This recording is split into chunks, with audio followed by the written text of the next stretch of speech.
Boa tarde, bem-vindos a mais um Rascunhos Econômicos, eu sou o Léo. No vídeo de hoje nós vamos tratar de um tema que talvez parte da minha audiência não se interesse, mas dê uma chance aí que eu juro para vocês que nós vamos tratar de ciência econômica, como sempre, né? Mas de uma forma de economia real, né? Por quê? Veja, o que eu quero falar para vocês hoje, talvez eu espero que esse vídeo alcance pessoas que não estão na minha bolha, né? Vamos dizer assim. Eu quero tratar de microeconomia para microempreendedores reais, para microempreendedores, né? A economia real. O que é isso? O que são microempreendedores, né? Aqui nós estamos falando de motoristas de Uber 99, tutti quanti, né? Todos aqui. Nós estamos falando aqui de eletricistas, donos de pequenas mercearias, padarias, né? E até empregadas domésticas também, né? Pro pessoal da limpeza, né? Que mas aqui é mais para as diaristas, né? Léo, o que você está falando? Bem, no Rascunhos Econômicos nós tratamos a economia como ciência, tá? Eu sou economista, aqui eu não deixo minha opinião, evidentemente a opinião sempre transpassa, né? Mas eu digo, eu sempre trago argumentos econômicos e tal, e no vídeo de hoje nós vamos tratar sobre microeconomia. O que é microeconomia? Microeconomia é a parte da economia que estuda o ímpeto do indivíduo, ou seja, a vontade do indivíduo de fazer um ato econômico, tá? A vontade matematizada, vamos dizer assim. E alguns cálculos que podem ajudá-lo. A microeconomia tem a teoria da empresa, e aqui, como eu estou colocando microempreendedor, eu vou colocar o indivíduo como uma empresa, porque o motorista de Uber de 99, ou até aqui entregador também, né? Esse pessoal, eles precisam de um pouquinho de noção de microeconomia para melhorar os ganhos. Ou seja, no vídeo de hoje, eu vou tratar sobre economia brasileira, né? Mas sobre como otimizar, né, os lucros para empreendedores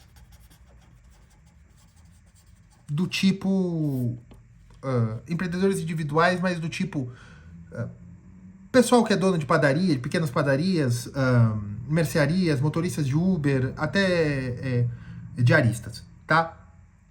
É lógico que aqui nós também estamos falando da precarização do trabalho, né? E por que eu estou dizendo isso aqui? Porque as dicas vai manter um pouco o seguinte, às vezes não compensa você fazer o serviço e tal, só que às vezes o sujeito não consegue mais se inserir no mercado de trabalho. Ou, como motorista de Uber, eu estou sendo motorista de Uber, por quê? Porque na cidade onde eu moro, para me inserir no ambiente de trabalho, né, no mercado de trabalho novamente, é muito complicado. Então é mais fácil eu ter um carro e tal.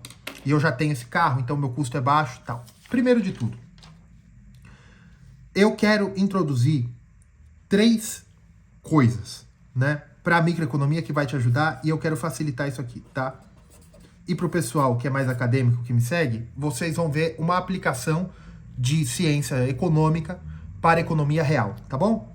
Então, 3 coisas que eu quero introduzir aí para o pessoal que está chegando agora: trade-off, capital e remuneração do trabalho.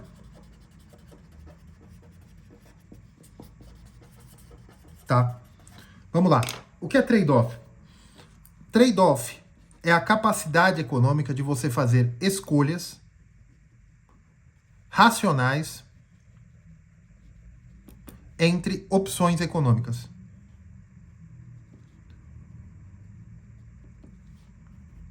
Tá?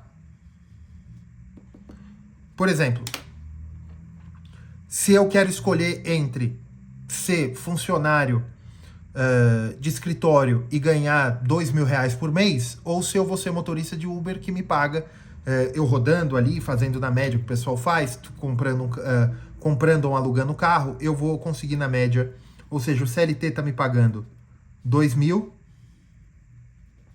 mas se eu fizer motorista de Uber, eu consigo tirar 3.000.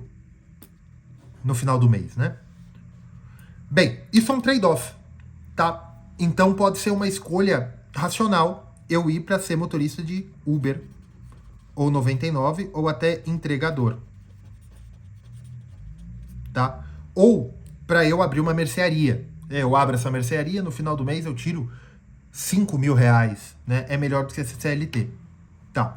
Primeiro de tudo, o CLT é por hora, né? Você tem o limite trabalhado, né? A escala é 6 por 1, né? Ainda é. Então, você coloca, e se tem que ser ou não, aí é outro problema. Mas aí você coloca 8 horas, né? A 48 horas semanais, né? Que na verdade tem alguns descontos e tal, mas você trabalha 48 horas na semana, né? Beleza? Isso é a base do CLT, tá? Não tô falando regime especial, nada, beleza? Um Uber e um 99. Quantos você vai ter que trabalhar na semana? Um motorista de Uber que sai de casa 8 horas da manhã, né? E volta 10 horas da noite. Isso aqui são 14 horas. Ah, ele trabalha 14, mas tem um dia que ele folga, tal. Tá, mas veja, aqui a carga horária são 8. Tá? E aqui você tem os benefícios, você tem a... Ah, mas eu nunca vou receber aposentadoria. Mas aqui você tem a Seguridade Social no sentido de acidente de trabalho. Tá? Então são coisas que a gente tem que ficar colocando. Eu não estou defendendo que você seja CLT, ou até que você faça um concurso público, não. Eu estou defendendo que você pense e tome suas escolhas. Tá? E aqui eu vou introduzir outro conceito, capital. O que é capital? Capital não é só dinheiro, tá? Na verdade, capital é uma forma de dinheiro é uma forma de capital e às vezes dinheiro não é capital, tá? Vamos lá. Capital é tudo que você pode utilizar para produzir valor. Classicamente, nós temos terras, nós temos terras, nós temos equipamentos e nós temos a força de trabalho, que também é o capital, que é o capital humano, tá? Quais são as remunerações? Ou seja, o que o capital te paga? O capital financeiro paga juros. O que é capital financeiro? Você tem o dinheiro guardado no banco rendendo juros. Capital paga aluguéis, né? Se você tem uma casa, paga aluguel. Se você tem um carro e quer alugar para um Uber, a gente chama de aluguel, mas o certo é arrendamento, tá? E o capital, quando você trabalha, o nome disso é salário. Certo? Então veja, aqui na CLT, o que você está recebendo é salário. Aqui, quando você é motorista de Uber ou entregador, você mistura salário, que é a remuneração do seu trabalho, com arrendamento, se o carro é seu, se a bicicleta é sua, tal, com pagamento de o arrendamento e também tem uma outra coisa que é chamada manutenção, a depreciação do capital. O que é a depreciação do capital? Você que é motorista de Uber, você sabe muito bem. Você compra um carro, eu acho que nem tem mais, né? Mas você compra um carro de 50 mil, certo? No dia seguinte que você sai da agência, ele já está 40. Ah, isso não é depreciação. Isso é depreciação, mas não é de usar. É só de você tirar o carro 0 km e no dia seguinte ele continua 0 km, mas ele já está emplacado. Ele perde 20% do valor. Então, qual é o capital inicial do Uber? O Uber, ou o 99, ou motorista de aplicativo, ou entregador, ele tem que comprar o carro. Né? O carro valia 50 mil quando ele comprou, e só de emplacar o carro, ele já perde 20% do valor. Então aqui, o seu negócio já te custou 10 mil reais. E aí tem outro problema também. Você tem a depreciação de capital. Isso aqui é depreciação do valor, né? do valor nominal do seu equipamento. Né? Você já perdeu 20%. O que é a depreciação do capital? É a necessidade de você repor o capital. Léo, como é que eu reponho o capital? Você tem o seu carro, ou você é um padeiro, que você tem o seu forno, né, na padaria, ou você tem que fazer as manutenções. Não, você tem o salão, né, da padaria, você tem, as louças, tudo. Ao longo do tempo, tanto o carro como o forno vão desgastando por uso. O desgaste por uso, às vezes no começo, o pessoal fala, às vezes no começo o Uber dá muito dinheiro, depois ele vai decaindo. Por quê? Na verdade, você está confundindo o seu salário com a depreciação do capital. O capital paga arrendamento, certo? Parte do dinheiro que você está ganhando como Uber, na verdade não é seu salário. É uma remuneração do capital que se chama arrendamento, que é você utilizar o capital que você tem, no caso o carro. E aí, por que se paga essa depreciação? Por que você paga a depreciação do capital? Porque o certo é você reinvestir para reparar o desgaste do uso. Fora a depreciação do valor nominal. Mas estamos falando só da depreciação do desgaste do uso do carro. Ou do forno, ou dos equipamentos de salão de uma padaria, ou até de um comércio. Só que, no começo, o que as pessoas costumam fazer, negando a microeconomia? As pessoas veem que esse mês eu tirei 5 mil, vamos supor, né, como Uber. Beleza? Aí eu vou falar, pô, tirei 5 mil, eu gastei 2 mil de combustível, paguei, não sei, tá, gente? Só um exemplo. Paguei 500 de seguro. Esse valor tá meio alto, né? Mas vamos colocar entre seguro mais alguma taxa. Mais alguma taxa, né? 5 mil líquido, né? Seguro mais alguma taxinha, tal. O IPVA anualizado, né? Vamos colocar aqui o IPVA anualizado, tal. Então, meu lucro foi 2.500. Não, se você é um motorista de Uber mais antigo, você sabe que daqui você tem que tirar a provisão para trocar o óleo do carro, os pneus e manutenção preventiva. Tá? Por quê? Porque isso aqui, à medida que você vai usando, você está depreciando o capital, que é o seu carro. E não só é o desgaste, né? E não só o desgaste do consumo do carro. Você também tá, não só o desgaste dessas peças, pneu, uma peça que tem que trocar de vez em quando, você tem a depreciação do próprio equipamento. Que por mais que você faça manutenção, o capital ali está se desgastando, né? Fora que você está exposto a alguns riscos, né? Riscos de ser vítima de crimes, né? Porque nós estamos no Brasil, mas também riscos de acidentes, desde coisas bem bestas, né? Ou coisas normais que acontecem, infelizmente, no Uber, o camarada abre a porta e o outro leva a sua porta, tal.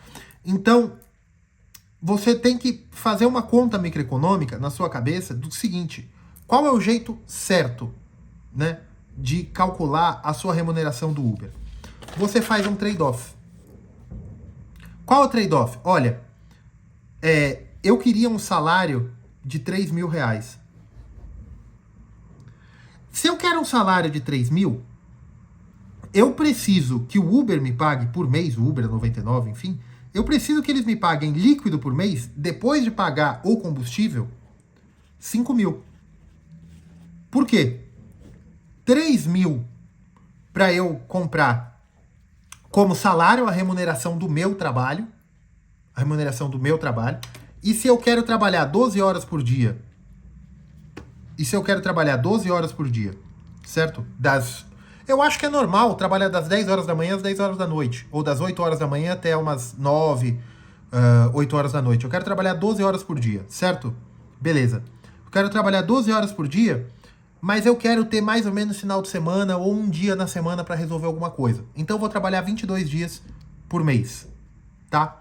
São 264 horas por semana, tá? Beleza.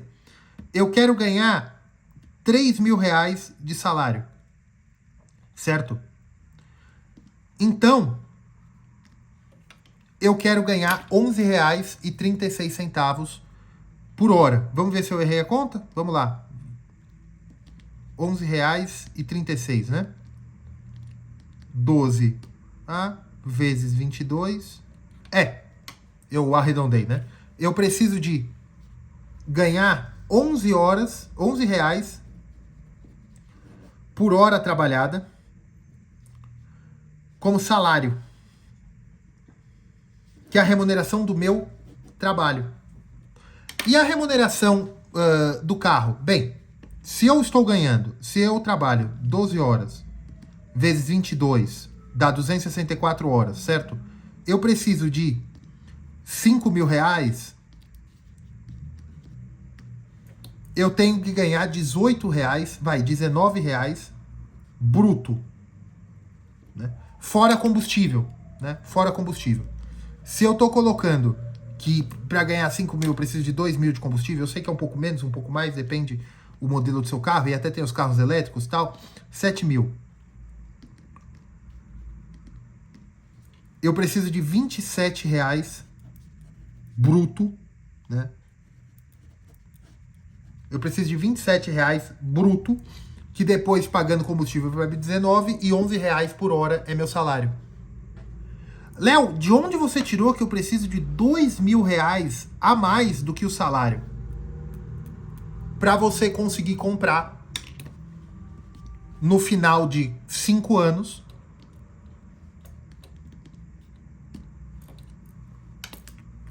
você precisa de... São 12 meses, né? 5 anos são 60 meses. Com R$2 mil, R$120 mil, você repõe o capital que você comprou o carro. Vocês entendem o que eu quero dizer? Se você é motorista de Uber ou de aplicativo, você precisa embutir no seu cálculo de remuneração, você precisa embutir o custo do capital. Ou seja, eu preciso dar um prazo a mim mesmo para repor a máquina. Eu preciso dar um prazo para mim mesmo para repor a máquina. Que máquina? O meu carro, tá? Então, eu preciso economizar 2 mil por mês, R$2 mil por mês. O meu salário, eu quero que ele seja R$3 mil por mês, e eu vou gastar de combustível mais óleo, né? Mais óleo. Óleo e pneus por mês, porque o pneu por mês ele também não tem tanta, né? Porque é como se fosse um tanque de combustível a mais, né? Se você separar pela quantidade de meses, né? Então eu vou gastar mais 2 mil. Então eu preciso aqui R$7 mil,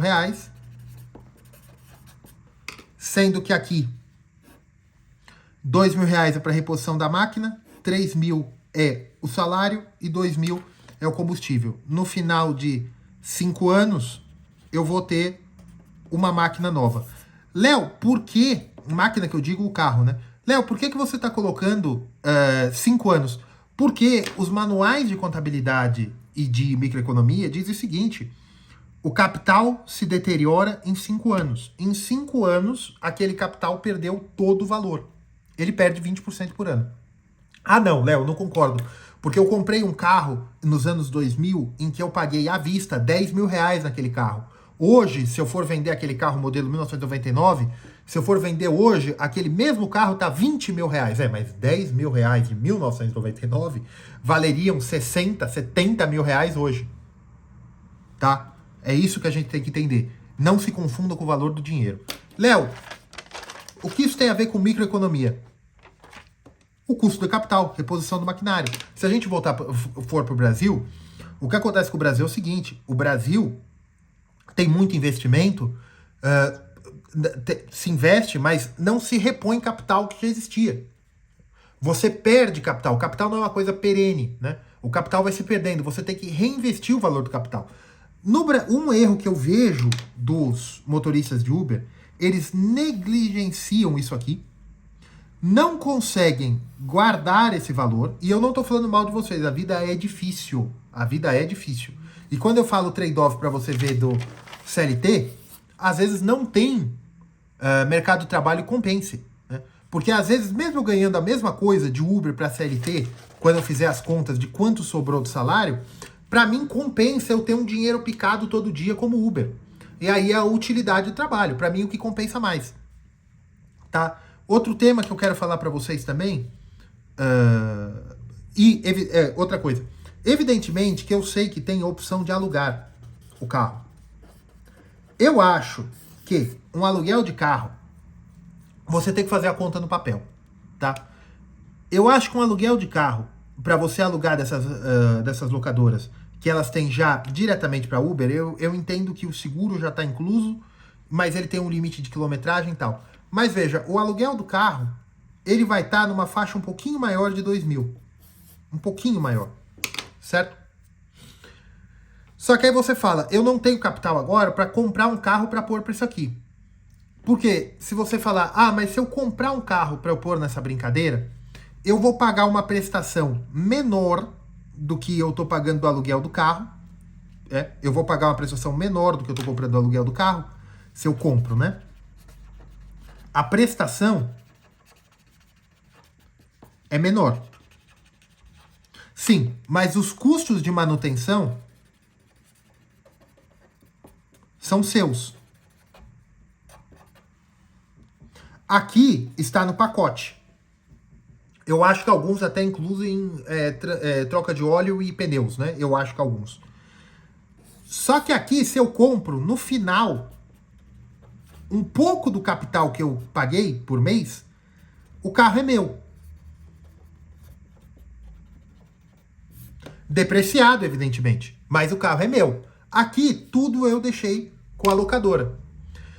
Eu tendo a pensar que se você já tem um carro, o carro da família, eu entendo que é melhor você utilizar o carro que você já tem e pagar para você mesmo esses R$2.000.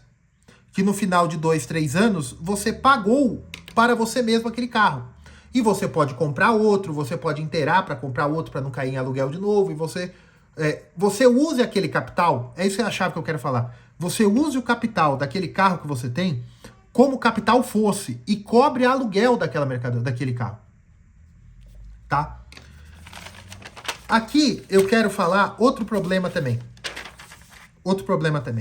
Para você que tem uma padaria ou um armazém, ou que você é eletricista, né? Os eletricistas, eles não utilizam capital. O capital são ferramentas. Certo? Só que o eletricista, ele tem um capital, né? Que são os cursos que ele fez, a experiência. E muitas vezes um eletricista, se ele é um eletricista muito bom, às vezes se ele pegasse um pouco do dinheiro que ele recebe e investisse num curso para que o capacitasse para, em vez de ser eletricista doméstico, poder entrar para ser um eletricista industrial, para trabalhar como eletricista na ferroviário, né? Se ele invertisse um pouco daquele capital que ele tem por mês para um aprimoramento, talvez ele pudesse ganhar mais dinheiro. Tá?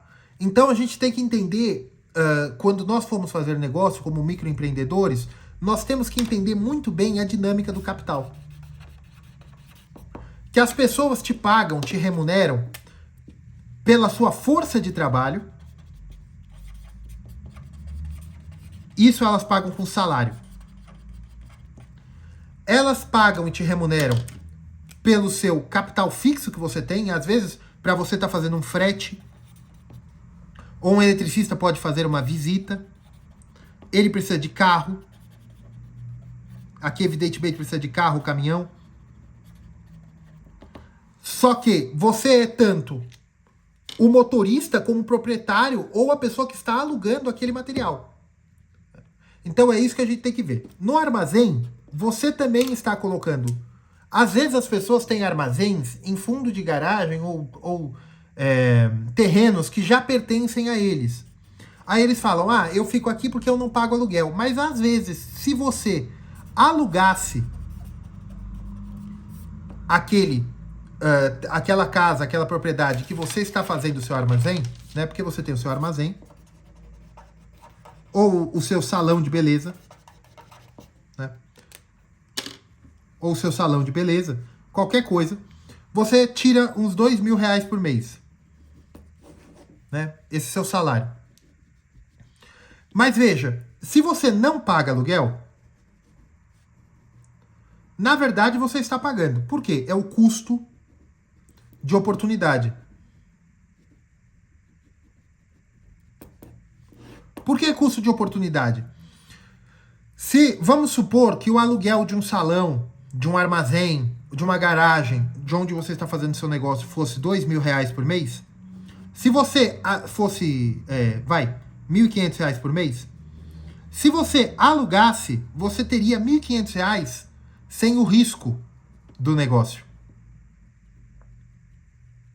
Eu tenho o risco de não receber. Sim, mas você não tem que colocar você o dia inteiro ali e você poderia encontrar um trabalho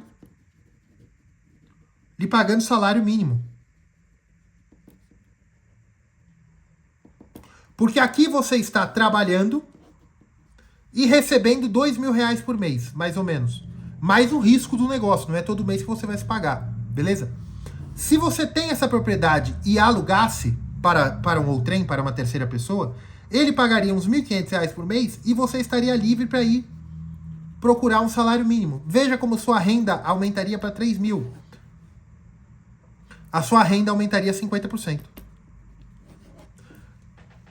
Veja, não é a regra da maioria das pessoas. Mas eu tenho certeza que boa parte das pessoas que tem armazém, salão de beleza, armazém eu digo lojinha, né? Às vezes é o terreno que pertence a ele mesmo, ele fala, pelo menos eu não pago aluguel, mas você tem o custo do negócio. Se você alugasse para uma terceira pessoa, você poderia ganhar o aluguel e estar livre para trabalhar para outro lugar, com salário mínimo, inclusive. Ou para se capacitar para virar um eletricista. Ou ainda comprar um carro de Uber, né? Fazer um aluguel carro de Uber. Você poderia aumentar a sua renda, tá? E uma outra coisa do problema dos estoques. Quando você compra, por exemplo, um material de construção, né? Um armazém de material de construção. Vamos supor que você compre um sifão a R$5. Você compra o seu sifão a R$5 e você tem uma pessoa que traz para você. Ou seja, R$5 final, preço final. Você tem crédito e você vai pagar em 30 dias, né? Para o vendedor. Beleza? Não estou falando nem de impostos, nem do Uber, nem do armazém. Eu estou falando aqui só de microeconomia, porque imposto todo mundo vai pagar, então não faz tanta diferença, beleza? Ótimo. Vamos supor que você pegou por R$5 o sifão. Né? Você tem uma loja de material de construção. Veja, aí você comprou R$1.000 de sifão. R$1.000 de sifão. Né? São 200 peças. Você vendeu nesse mês cada sifão por R$10. Então você teve R$2.000 de faturamento só em sifão. Só em sifão. Você vendeu as 200 peças, cada uma por R$10. Né? Então você teve R$1.000 de lucro? Não. Não. Porque aqui você tem que pôr o preço do aluguel. Esse dinheiro, você vai ter que pagar R$1.000 de duplicata para o vendedor, e às vezes tem que pagar em 30 dias, você já usou esse dinheiro para fazer outra coisa, às vezes até para pagar aluguel, e aí você compra uma outra mercadoria, com o dinheiro daquela outra mercadoria você paga então vira uma bolinha de neve, não estou falando nem de juros, né? Então, e às vezes tem que pagar imposto, tem que pagar custo trabalhista. Custo trabalhista é normal, né? Contador, um monte de coisa. E você tem o aluguel aqui, que é do jeito que eu falei, que se você paga o aluguel, você tem que descontar. O perigo é quando a pessoa fala, não, mas eu não pago o aluguel porque o terreno é meu. Eu fiz aqui nos fundos da minha casa. Beleza, mas quanto que custa o aluguel aí? 2 mil? Um salão convencional que nem o seu? Então você tem que pôr o custo do aluguel. Porque se o seu empreendimento não está pagando nem o aluguel, né? E aí o problema do estoque é o seguinte, eu tive R$1.000 de lucro. Então eu vou pegar esses 1.000, né? Vou utilizar para pagar os custos, né? Tanto de salário como salário meu, retirada dos sócios e o caramba, né? Evidentemente que eu não tenho só essas peças, tenho mais coisa. E eu vou separar R$1.000 para pagar a duplicata. Paguei a duplicata. Aí esse mesmo vendedor chega e fala, o sifão aumentou. Agora o sifão tá 7.